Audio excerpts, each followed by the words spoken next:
Hi and welcome to this video on trigonometric functions. We're going to look at some exam questions. The two exam questions we're going to cover in this video are the 2017 paper 1, section B question 9 and the Examcraft mock 2018 paper 2.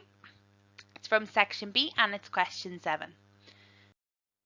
So the trigonometric question from 2017, it was paper 1 question.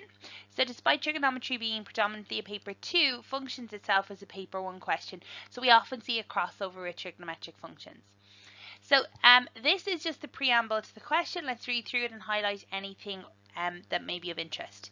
The depth of the water in meters at a certain point in a harbour varies with the tide and can be modelled by a function in the form f of t is equal to a plus b cos ct, where t is the time in hours from the first high tide, that's important, and a particular Saturday. A, B and C are constant and ct is radians.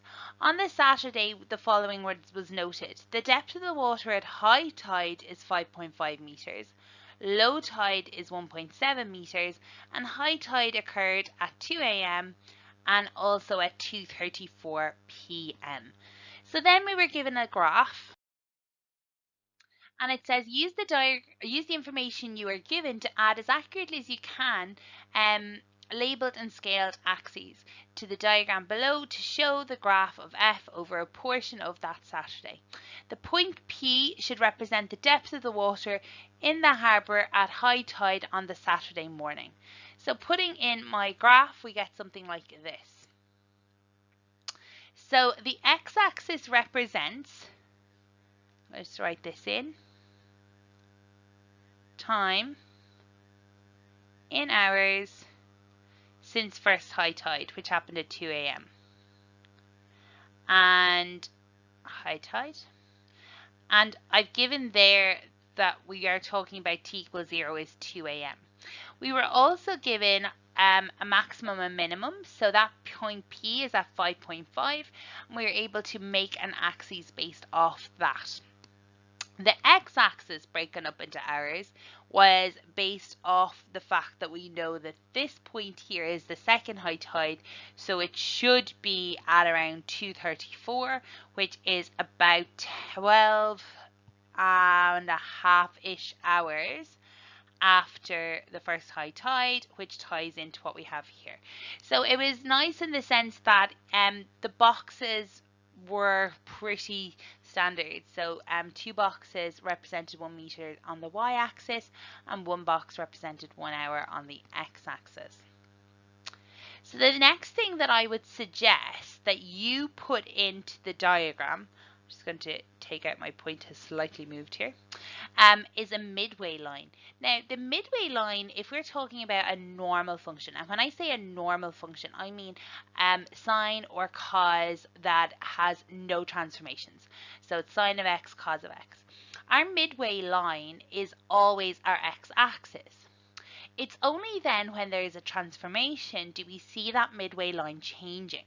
That's going to become really, really important, and it's something that I suggest that as soon as you sketch or you draw a function as part of these questions that you enter that midway line. Now, how do we know where to put the midway line? So it's not just as simple as eyeballing it and think, yeah, that looks about right. The midway line, based on its name, is midway between the highest point and the lowest point. So what we have is a high point of 5.5 and a low point of 1.7. So if we add 5.5 and 1.7, and we get 7.2, we then divide that by 2 to get 3.6. So it's like an averaging. And that will actually give us exactly where the midway line needs to be, which is 3.6. So we can see it drawn in there. In this question as well, they kind of started and ended the graph at the midway point, but midway line, but we can't say for sure that that will always be the case. So the next thing they ask is find the value of A and the value of B. So these were 2 different constants that appeared in the original function. So the function was f of t is equal to a plus b cos ct. Now, This will always be true for any function. That a value, that constant that is simply added to either a sine or a cos function, that is going to shift the y values up or down. If it's positive, they'll shift up. If they're negative, it'll shift down.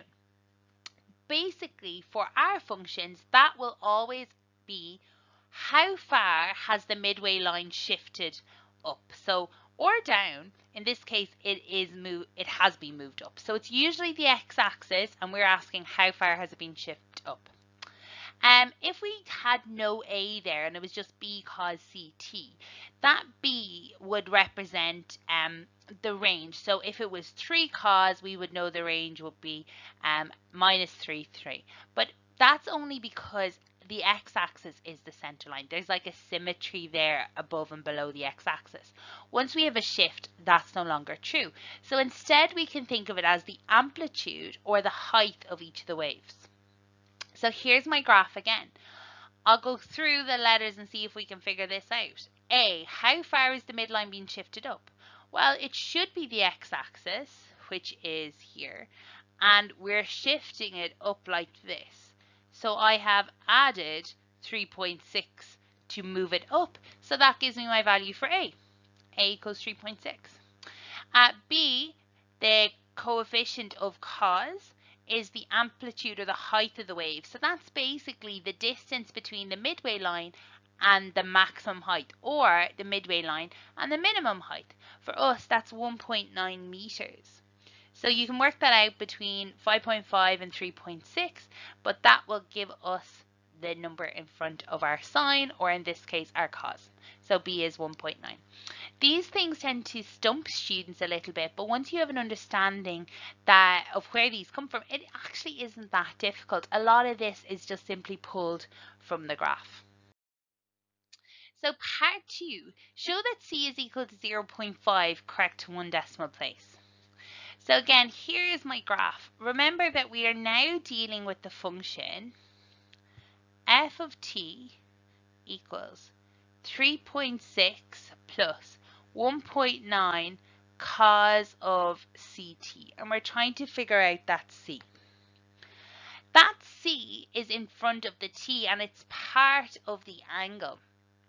So we've already talked about how putting a number in front of the angle will change the graph and how it affects the period. And from previous videos, if you've watched them or your own knowledge, you should know that the period is always given as 2 pi divided by the number that's in front of the angle. So in this case, it is a C. The letter I would generally use while we're teaching it is N. So that's how I'd figure out the period. Now, in this question, we know the period. We know how long it takes to get to high tide again. I've marked that in on my graph in red. It's 12 hours 34 minutes. Remember, that was 2:34, which is 12 hours 34 minutes after the first high tide.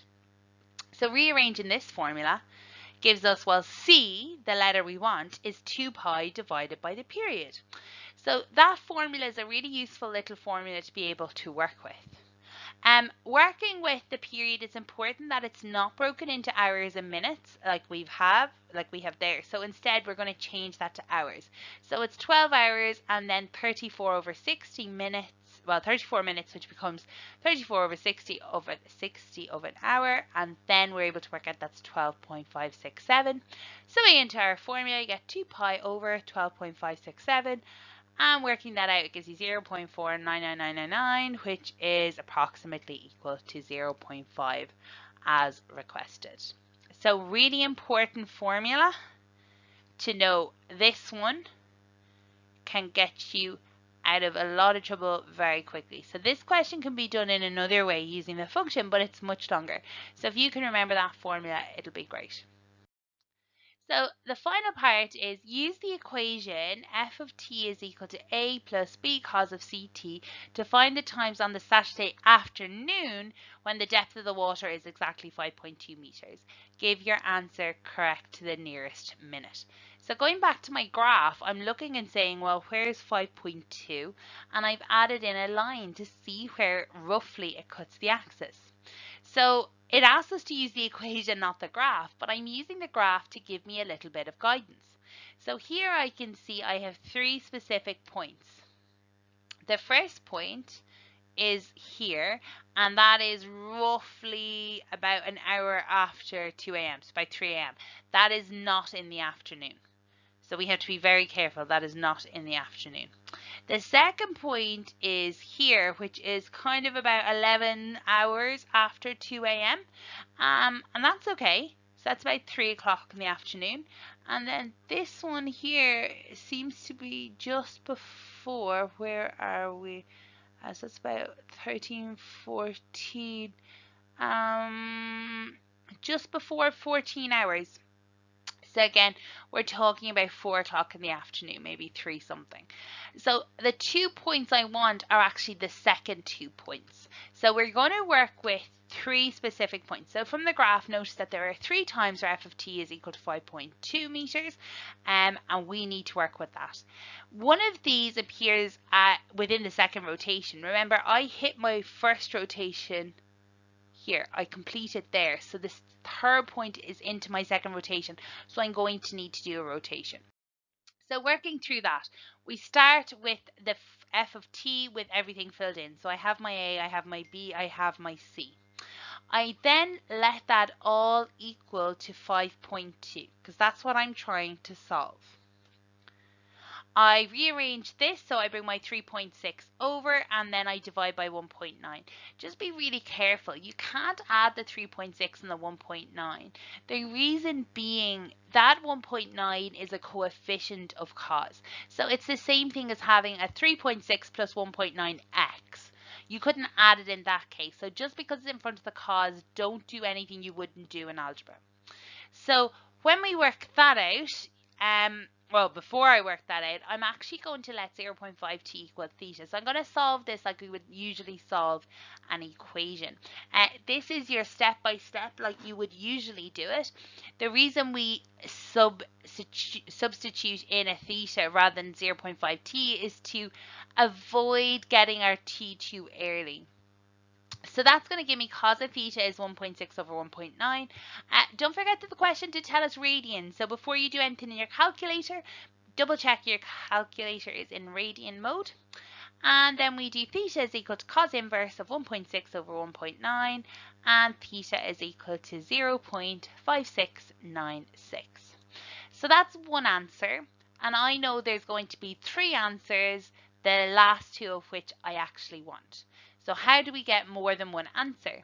Well, we're going to use our unit circle. So the 2 places where cos is positive is quadrant 1 and quadrant 4. And they're listed here. You should be able to see the little diagram up there on the right. So the first quadrant, very straightforward, it's 0.5696. In quadrant 4, using the reference angle as 0.5696, it's usually 360 degrees minus the angle. In this case, we're dealing radians, so it's going to be 2 pi minus the acute reference angle. And that gives us theta equal to 5.7136. So at this point, I only have 2 answers. So to get my third one, I go back to my first angle and I add a rotation. So here I'm going to find theta as the previous angle plus 2 pi, which works out about 6.8528. So now that I have my 3 thetas, I need to go back and get t. So the first one is if theta is equal to 0.5696, then 0.5t is equal to 0.5696, and then I can work out t, divide both sides by 0.5, and you get 1.1392. So that's 1 hour and 8 minutes after high tide, which is 3:08 a.m. That is not valid because it is not an afternoon time. The second angle we're going to work with is from quadrant 4, and 0.5t is equal to 5.7136. Dividing both sides by 0.5, you get time is equal to 11.4272. Breaking that out into hours and minutes, it's 11 hours 26 minutes. So adding that to 2 a.m., so it's 11 hours after 2 a.m., it is 13:26 or 1:26 p.m., whichever way you prefer. And the last angle that we're going to take and work out the time is theta is equal to 6.8528. So 0.5t is equal to 68528. So time is equal to 13.7056, which is 13 hours 42 minutes after 2 a.m., which works out about 15:42 or 3:42 p.m. correct to the nearest minute. So let's look at our final example. This is a trigonometry exam question. It was from a section B, so it was worth 60 marks in total, and it was a much more practical kind of question than the ones we usually see. So a Ferris wheel has a radius of 22 meters and is boarded from a platform that is 2 meters above the ground. The 6 o'clock position of the Ferris wheel is level with the loading platform for the viewing cars. So a viewing car reaches the highest point of the revolution after 3 minutes. The movement of the wheel can be represented by a sinusoidal function. When this function is graphed, the horizontal axis represents time and the vertical axis represents height of the first viewing car as it continuously moves around. So some things we need to talk about. So first is sinusoidal, this function here. Now, again, remember that this is a mock, but when we talk about a sinusoidal function, it is a curve that describes a smooth periodic oscillation. So just to be really clear and really careful, this could mean sine, which is kind of the obvious one, but it can also mean cos because it's cosine. So either of these are valid here. It wouldn't be tan because tan doesn't have an oscillation as such. It is disjointed, it is discontinuous. So we're talking about either sine or cos. We are asked in part A then, in relation to the graph of the movement, write down the equation of the midway line. So just to have an understanding here of our heights. So it starts here and it told us that this is 2 meters above the ground. Its center point here is then where it's turning from. This is 22 meters and then this is 22 meters, both because it's that just represents the radius. So there's my maximum and there's my minimum. So they're just distances for the moment.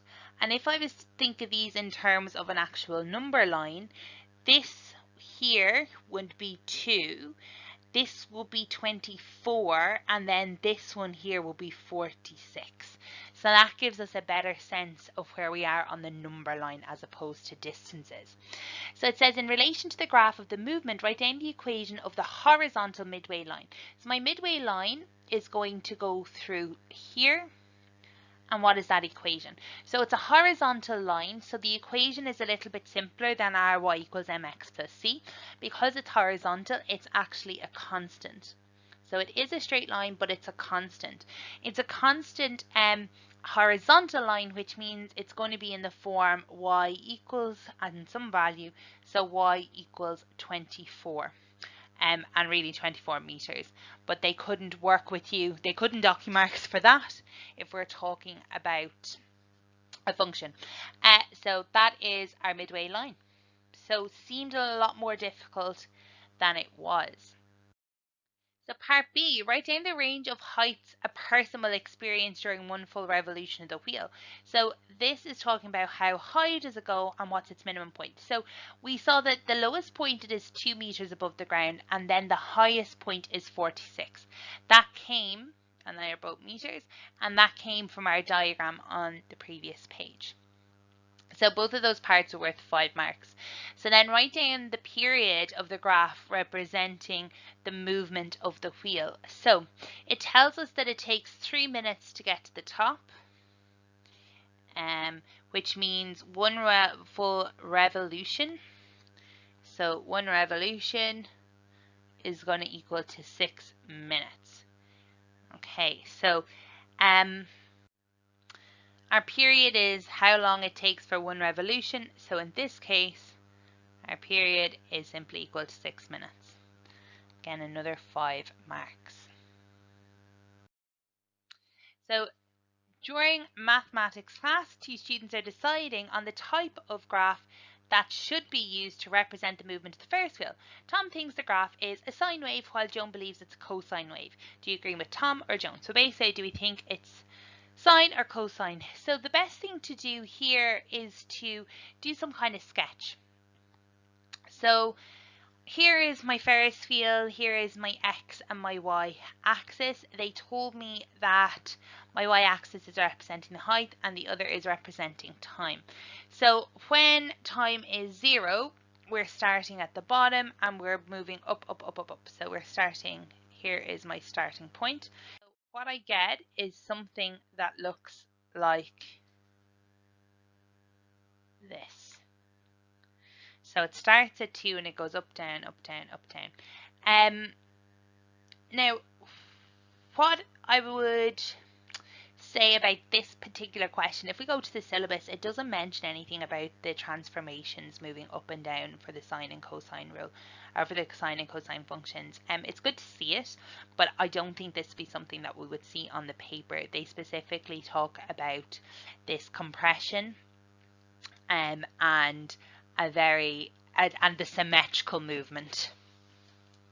But in this case, we're not going through 0, 0. Now, basically, one of the things you would have maybe learnt is the sine graph always starts at 0, 0. Now, that is not necessarily true. It will start at 0, 0 if the x-axis is our center line. Now here, as we already figured out in part A, our horizontal center line is actually 24. So when we put in that center line, we need to make a decision. Well, if our graph starts at that center line, then it's a sine graph. If it starts at either the top or the bottom, it's going to be some version of a cosine graph. So based on this movement and what we have, this will actually be a cosine graph. And the answer and the logic, I suppose you would say, is that the fact that it doesn't start at that midway line. So remember, sine will always start at the midway line and cosine will always start either above, so at the top, the maximum point, or at the minimum point. So we agree with Joan because we think it's cosine at minimum point. Sine always starts at midway point. Okay, and that was actually worth 10 marks in that exam. So part E says, one of the functions below can be used to represent the motion of the Ferris wheel. Using your answer from A to D, choose the correct function and fill in the values for A, B and C. So we've decided that it's a cosine rule. So the first thing I'm going to do is I'm going to say, well, it's definitely not this one and it's definitely not this one. So that just leaves us 2 to work with. So what I've put in here is how our cosine graph usually looks. So notice here that we usually start in a cosine rule at the maximum point, and in ours we're starting at its minimum point. That means that it's flipped. That means that there is going to be a negative put in front of our cos in order for it to flip. So we're looking at this one here because of the minus b cos ct. So we have a few things that we need to put in. Now, it really is up to you where you start. For me, I would talk maybe about the shift. So A. So A is its shift. So it has shift up from where? Well, the center or midway line should be 0. And actually we're shifting it so that it's at 24.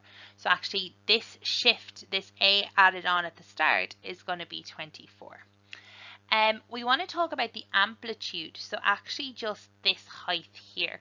So this height here is 22 and we should have a mirror image down here of 22. For any cos or sine graph, that should be 1, but actually when I put a constant in front of my sine or my cos, that will stretch out the amplitude. So B here is given by the amplitude, so that's minus 22, and it's going to be cos of something t. So we need to work out that number in front of our t, so ct. So that's the last piece we need to work with, and we're going to, for that, go back to the idea of period. So I'll work here for a second. So remember, our period is equal to 6. So our period is usually 2 pi, but when we have any number put in front, so like that's c, we're going to end up with 2 pi over c. So, oh sorry, that should be c, 2 pi over c. So this equation here, we're going to solve that for c. So for us, that gives us 6 is equal to pi over 3. So this gives us pi over 3t. So that is our function f of t worked through. So we're dealing with a lot of what we've already seen, but putting it together. Just to note as well, like I said, that adding in the a at the start, officially that is not written in the syllabus that it's required, but it's good to see it just in case. It's not a hard part to deal with, so if it did come up in a mock, you'll have seen it here. So F is draw a suitable graph to represent the motion of the Ferris wheel for one full revolution starting from the loading platform. So it's going to look something like this. And we had that sketch out before. So remember, our minimum point is where we're starting. That's approximately 2. Our maximum point up here is by 46. Our midway here is 24, so it's probably just in around there, and we can work through it. A full revolution took 6 minutes, so that is our period of our function. So part G, if a person rides the Ferris wheel, what height will they be after 2 minutes? So let's take our function that we worked out in part E. So from part E, we worked out our function f of t is equal to 24 minus 22 cos of pi over 3t, and we are working where t is equal to 2 minutes, so we sub that in. So we're doing f of 2 is 24 minus 22 cos of pi over 3 times 2, and that will give us, when we work it out, 35 meters. That was actually worth 10 marks. Now bear in mind, if you messed up on E, you picked the wrong function, you have the wrong values, as long as you're doing your substitution here to whatever you had on E, you will have you will get all your marks. So it's really important that even if you think, oh, it's not right, that you keep going with it, because they will only penalize you once for a wrong answer, as long as there's no oversimplification.